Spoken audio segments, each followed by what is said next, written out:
Imagine the scene. Flamengo has a president. Flamengo has a president who owns a company. Let's say it's this one, okay? And on the day, but this one isn't a financial company like the company owned by the president of Palmeiras. On the day of an important match for the championship, so that club doesn't lose contact with the leader. Let's say Flamengo wasn't the leader that day. And on the day of an important match, the club president, who is also the owner of the company, looks for the team he's going to play against. And he partners with an 80 million loan on the day of that game. Do you guys think the press would be talking about Flamengo or not? I'm just making an assumption here, creating this situation. Why? I wanted to know, what if it were Flamengo? And what if this had happened to Flamengo and not to Palmeiras? Palmeiras beat Vasco 3-0 yesterday, and the company owned by the president of Palmeiras closed an 80 million partnership with Vasco on the same day. What if Flamengo had done this? I'm not saying it's wrong. My point is the way the press and everyone in football are treating this, normalizing things for Palmeiras and attacking things related to Flamengo. Why does no one speak up? Why is there suspicion only with Flamengo? Now, everyone has already seen that Flamengo is the one who's right in this story. The main journalists, everyone is seeing it, even the journalists who aren't even Flamengo fans. I woke up and was already watching Rica Peroni's video saying Flamengo is right in this story. Lawyers saying that Flamengo is right in this story. Everyone's seeing that Flamengo is right in this story. So now they're moving on to the statement saying that it's good for Brazilian football because some people only look out for themselves, including Weverton. Buying into Leila's speech, the player from her club, obviously, right? The player from her team buying into her speech and saying that it's good that there's still someone doing good for Brazilian soccer, someone fighting for the good of Brazilian soccer. Doing good, right, man? So this move of hers to help Vasco financially, she still plays to win. Look, I'm a good person. I'm helping Vasco, my dear friends. She has a company, a finance company that charges high interest rates, like any normal finance company. She's not giving anything away for free. She does this to make herself look even more like a good person and to make Palmeiras look like the good guys. When there is nothing good about this, this is absurd. It's a wrong move. How can the club president, who also owns a financial company, offer 80 million on game day, even if not exactly then, and the other team still loses 3-0 that day? You can't be certain something's happening, but if it were Flamengo, they'd face much harsher criticism. And then we see this statement from Weverton, which is a slap in the face. It's typical of someone who bought into the narrative because they want to look good. Seriously, Weverton, you're a Palmeiras player and you're just saying that to boost Leila's ego. Look, guys, look at this statement in the mixed zone. Some of our friends from the press who think this is absurd sent it to us. Let's listen to it here. Always thank those who come in and have the goodwill to want to improve football.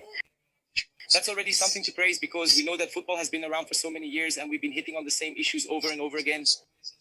The player needs more time to rest and train, and you never see...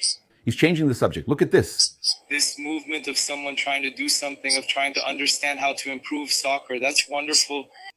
Brazilian soccer is set to grow, not just in championships, but also with the national team. It's a combination of factors that... Now he's going to move to the other side. So we're happy because I believe this change will benefit everyone.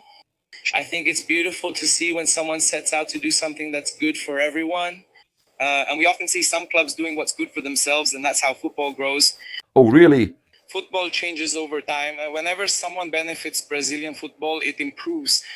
When someone does something that's only good for themselves, look, it only benefits themselves. And we'll always leave football on balance. We want to see competitive football. We want to see football that's won on the field, where the one who does more at that moment wins. Provide fair conditions so all teams can compete equally. That's what football needs. Congratulations to them. Congratulations to Leila. Someone wanting to do something for Brazilian soccer. That's very good for everyone. So, look, man, he says he only looks out for himself. He doesn't try to know the reality. To know that Flamengo never accepted that 30% split like it's being done now. Flamengo postponed discussions, required unanimity, and he didn't seek any information. And now he's attacking Flamengo and defending the president of his club with so many things going on. Palmeiras being the second team with the most penalties awarded in their favor by video assistant referee and favorable decisions. The whole issue, we noticed the whole media on Palmeiras and Leila's side, the São Paulo media, in this case, we notice a war of narratives when Flamengo really has everything in their hands. But that's it, man. It's going to be against everything and everyone. And we know how this situation is. Well, let's go. I have here. Today, Flamengo has a game. It's an important match because Palmeiras won. Flamengo needs to beat Cruzeiro to widen their lead and push Cruzeiro further out of contention. And it's very important for the championship race. Since he's talking about good versus evil, and really good needs to win. The game is at 8:30 post-Meridian Brasilia time at Maracanã, the 26th round of the Brasileirão, the 25th for Flamengo Sport Television, and Premiere will broadcast it. The probable lineup for Flamengo. Agostinho Rossi, Varela, Léo Ortiz, Léo Pereira, Alexandro. It could be that Danilo will play, okay? Agostinho Rossi, Varela, Léo Ortiz, Léo Pereira, or Danilo, and Alexandro.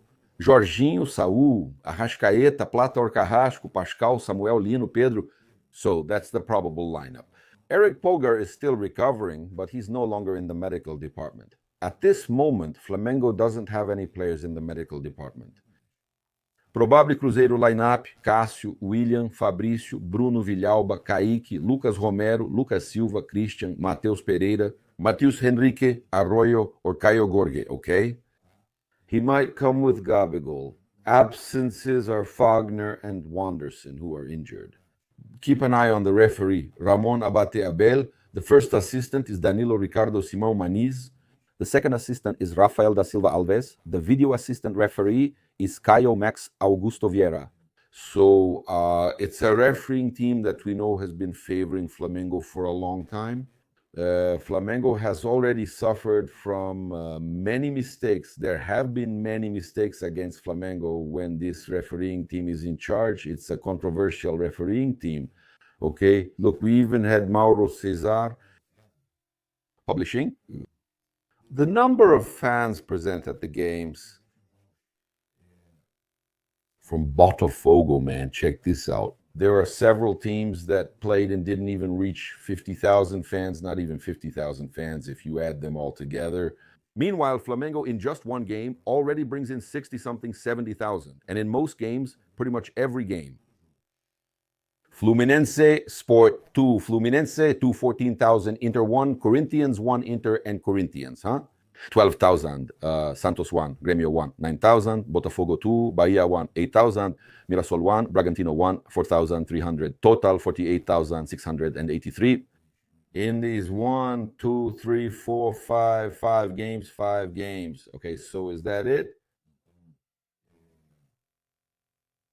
Remember, Botafogo's attendance was 8,000. They're the current champion, right? About 20% of the stadium's capacity. So I ask you, who is the real moneymaker in Brazilian football? And how can you talk about audience ratings when you see a situation like this? So, what right do these guys have to say anything, right? Yeah, we have Flamengo. Since we're talking about the refereeing issue and everything that's happening, Flamengo went all in. Flamengo released statements regarding the refereeing. So Flamengo made a post on their social media detailing the refereeing for the match against Cruzeiro. The referee for the match is Ramon Abate Abel from Santa Catarina. He will be assisted by Danilo Simon Maniz, Rafael da Silva Alves, and the video assistant referee is Caio Max Augusto Vieira. And Flamengo brought the club's recent matches refereed by Ramon Abate Abel, as well as the latest matches with Caio Max as the video assistant referee. Ramon Abate Abel's recent performances for Flamengo. Flamengo 1, Atlético 0, Palmeiras 0, Flamengo 2, Flamengo 4, Corinthians 0, Grêmio 0, Flamengo 2, Botafogo 1, Flamengo 3 in the Super Cup, okay? The rest in the Brazilian Championship. Max Augusto Vieira's recent video assistant referee performances, Flamengo 4-2, Botafogo and Paraíba, and Flamengo 0-1, Atlético Mineiro, all in the Brazil Cup. Santos 1, Flamengo 0, 14th round. Bragantino 1, Flamengo 2, 16th.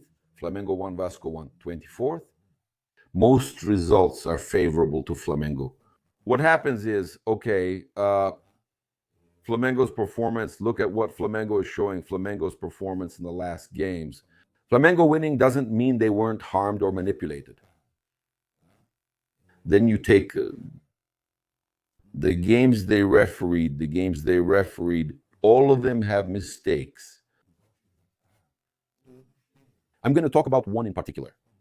This same Weverton who's defending Leila's point of view, he need Pedro and Leo Ortiz in the back, and they didn't call a penalty. An absurd penalty was given in favor of Palmeiras, which was actually outside the box by Guilherme Varela. And that's just in this Palmeiras game. In this Palmeiras game, there were two absurd penalties, one for and one against. They didn't call it for Flamengo, but gave a ridiculous one to Palmeiras. And then you start looking at each of these games here. We have in the Botafogo versus Flamengo game some absurd mistakes. You also have in the Santos versus Flamengo game an absurd mistake. Man, also the way he gives yellow cards to the entire Flamengo team. So, man, these are games where Flamengo's victory doesn't match a series of results that happened. So Flamengo, even with these games where Flamengo won against all odds, was extremely wronged, Flamengo quickly posted about it on their social media. Let's go back to talking about Flamengo's situation against what they say that Flamengo doesn't. Flamengo has fans, but that doesn't mean it should make more. If Flamengo is involved, it must be the guy who helps the team and everyone helps each other. It's impressive. Even Leila went to lend Vasco money on match day, but everyone helps each other. So for those talking about Flamengo, Flamengo is still leading the Brahma activations ranking by a wide margin with over 1.1 million. When it comes to the value of commissions and everything else, Flamengo is once again in the lead, surpassing the 1 million mark. So Flamengo has 1,182,000 Corinthians, 480,000, less than half. Cruzeiro has 387,000 Vasco, 324,000 São Paulo, 315,000, and Atlético Mineiro, 285,000. And Flamengo then is leading with an overwhelming advantage. And then truly unmatched. People are commenting here, unmatched. It's impressive how Flamengo, in everything they get involved in, they manage to surpass everyone. Look, Carlo Ancelotti praised Felipe Luiz. He said the following: he's a young coach who already has good experience as a player. He can do a lot. He's doing very well.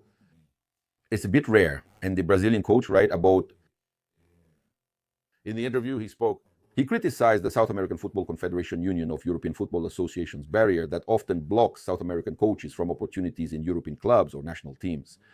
He praised Filipe and talked about it. It's a bit rare, right? Brazilian coaches can't coach in Europe, can they? But it's a struggle that Brazilian coaches have to face so they can coach in Europe, just like I can coach in Brazil. And why can't a Brazilian coach work in Italy or other places? I view it mainly as a political issue between South American Football Confederation and UEFA.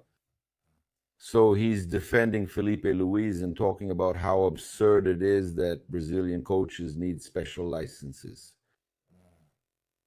to coach teams in Europe. That's a problem. So I picked out some important situations here. Take a look. Libra filed an appeal in the Rio court to overturn the injunction that blocked television payments to Flamengo. Those blocked payments, 70 million, right? The group says Landim approved the criteria and accuses BAPE of acting politically.